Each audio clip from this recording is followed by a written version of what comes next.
गुस्से बोलते हैं कि पापा जी आपको कितनी बार कहा है कि फर्श सूखने से पहले इस पे पैर मत रखा करो।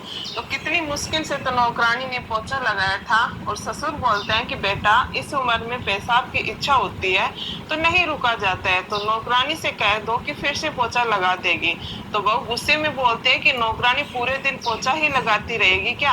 तो आपको कितनी बार कहा है कि आप सर्वेंट्स क्वार्टर में रह लो, मगर आप तो चौक की तरह हमारे चिपक के गए हो, तो हमारी जिंदगी से दूर जाने का नाम ही नहीं लेते हो। दीनानाथ को बहू पर बहुत गुस्सा आ रहा था, तो वे कुछ बोलने से ही वाले थे, लेकिन उसकी पत्नी ने उन्हें रोक ही दिया।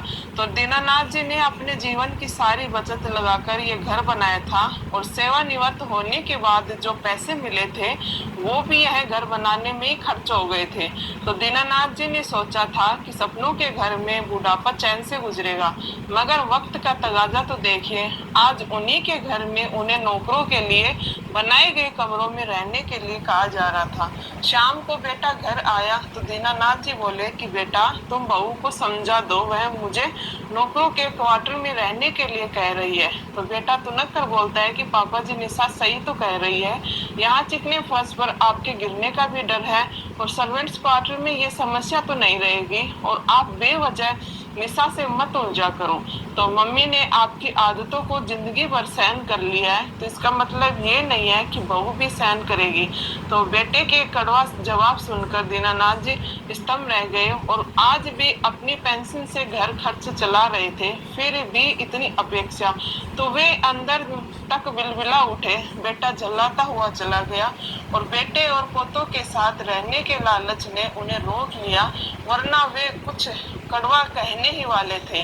तो घर की एक एक ईंट लगवाते समय दीनानाथ जी ने कितने सपने देखे थे कि वे आज एक एक कर टूट रहे थे। तो अचानक पत्नी ने उनके कंधे पर हाथ रखकर कहा कि अभी बच्चा है जी, धीरे धीरे समझ आएगी उसे।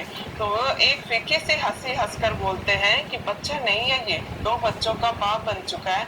पत्नी ने कहा कि गुस्सा मत करो जी, मैं समझाने की कोशिश करूंगी।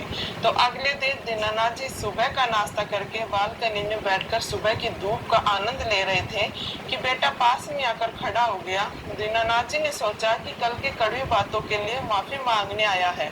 तो बेटा कुछ देर चुप रहने के बाद बोलता है कि पापा 15 दिन बाद निशा की छोटी बहन की शादी है, वे लोग उसकी शादी यही शहर में आकर करना चाहते हैं, तो इसलिए 10 दिन के लिए ये घर उनको रहने के लिए देना होगा।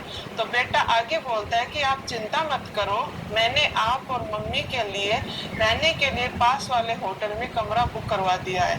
तो दीनानाथ जी शांत स्वर में बोलते हैं